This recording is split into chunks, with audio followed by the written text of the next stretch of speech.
بسم اللہ الرحمن الرحیم۔ رمضان کے بعد ہم اہتمام اس بات کا کر رہے ہیں کہ ہر عشاء اور فجر کی نماز میں ہم قرآن ترتیب کے ساتھ تلاوت کریں، اور ارادہ یہ ہے کہ رمضان سے پہلے انشاءاللہ اگلے رمضان سے پہلے، جیسے ہم نے رمضان میں قرآن ختم کیا تراویح میں، تو اسی طریقے سے ہر 3 سے 4 ماہ میں ہمیں ایک قرآن ختم کرنا ہے۔ تو روزانہ تقریباً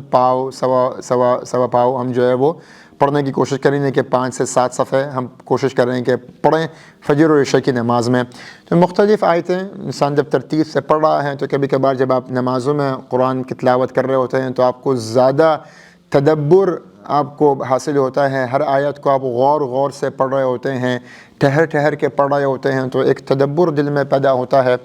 تو آج عشاء کی نماز میں پڑھنے کے بعد بس میں یہاں پہ فوراً ریکارڈنگ کے لیے آ گیا ہوں۔ آج عشاء کی نماز میں ہم نے جو رکوع پڑھا، اس میں اللہ رب العزت قرآن کی آیت میں فرماتا ہے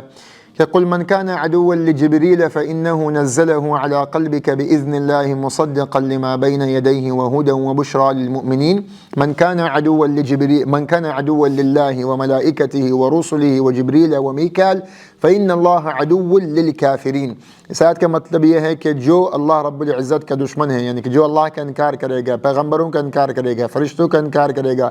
میکائیل علیہ السلام کا انکار کرے گا، جبریل علیہ السلام کا انکار کرے گا، تو اس انکار کے اوپر اللہ رب العزت ان کو کافر کہہ رہا ہے، اور کہہ رہا ہے کہ پھر اللہ بھی ان کافروں کا دشمن ہے، پھر اللہ بھی ان کا انکار کرتا ہے۔ تو اس آیت سے سمجھ میں یہ آتا ہے کہ کچھ قومیں تھیں جو کہ وحی کا انکار کرنا چاہتی تھیں۔ تو وحی کا انکار کیسے کیا جائے؟ وحی، اللہ رب العزت سے وحی کو نازل کرنے والے، وحی کو پہنچانے والے نبی مصطفیٰ صلی اللہ علیہ وسلم پر جبریل علیہ السلام تھے۔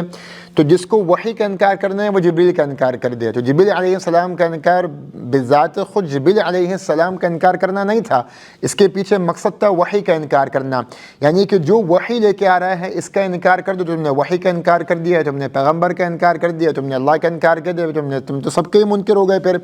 اگر تم نے وحی کا انکار کر دیا تو وحی کے انکار سے جبریل کا بھی انکار ہوتا ہے، اللہ کا بھی انکار ہوتا ہے، اور رسول اللہ صلی اللہ علیہ وسلم کا بھی انکار ہوتا ہے۔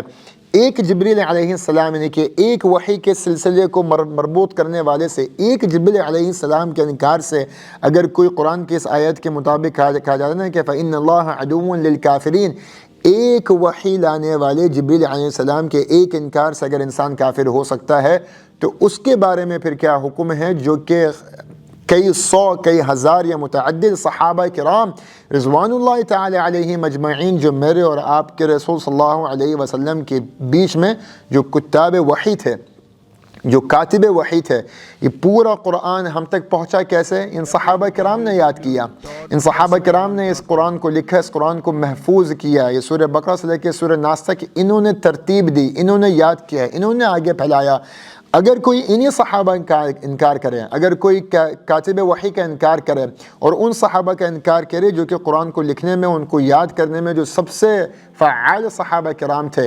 ان صحابہ کرام کا انکار اگر کوئی کرے گا تو ان کی محنت کا بھی انکار کرے گا۔ اور ان کی محنت کیا تھی؟ اس وحی کو محفوظ کرنا، قرآن کو محفوظ کرنا۔ قرآن میں کہا ہے نا کہ اِنَّا نَحْنُ نَزَّلْنَا الذِّكْرَ وَإِنَّا لَهُ لَحَافِظُونَ۔ اللہ نے قرآن نازل کیا ہے، اللہ قرآن کی حفاظت کرے گا۔ قرآن کی حفاظت کیسے کرے گا؟ کہ اس کو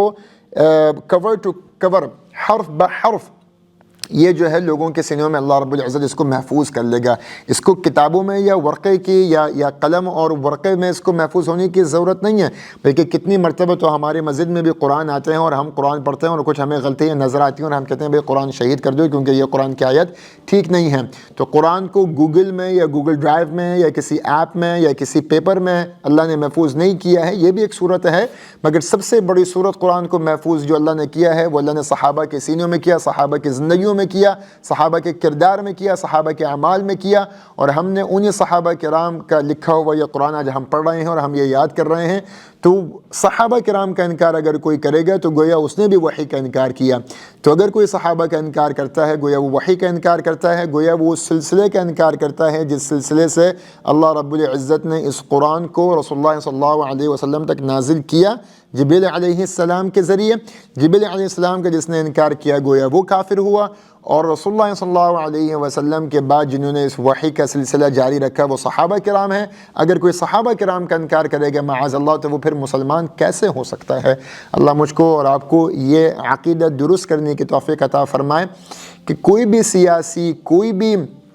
بین المذاہب بین الافکار کسی بھی قسم کا کوئی اختلاف ہو، ان اختلاف کی بنیاد پہ، مسالک اور مذاہب کے اختلاف کی بنیاد پہ نفس نفسی کی اس جنگ کی وجہ سے، سیاسی اور ملکی فتنوں کی وجہ سے ہم وہ گستاخیاں نہ کر لیں کہ جس گستاخیوں سے معاذ اللہ ہم کفر کے درجے پہ آ جائیں۔ اور کفر کے درجے پہ کیا ہوگا؟ اگر کوئی اللہ کا انکار کرے گا، رسول اللہ کے صفات اور مناقب کا انکار کرے گا، رسول اللہ کے اصحاب اور ان کے ازواج مطہرات کا انکار کرے گا، کوئی وحی کا انکار کرے گا، وحی لانے والے جبریل علیہ السلام یا وحی لکھنے والے اور اس کو یاد کرنے والے، اس کو پڑھانے والے، اس پہ عمل کرنے والے صحابہ کرام کا کوئی انکار کرے گا تو معاذ اللہ وہ بھی کفر کے درجے پہ ہوگا۔ اللہ مجھے اور آپ کو یہ توفیق عطا فرمائے کہ ہم اپنا عقیدہ درست کر سکیں۔ سوشل میڈیا پر سب سے قدیم اور سب سے ریلائبل برانڈ درسقرآن.com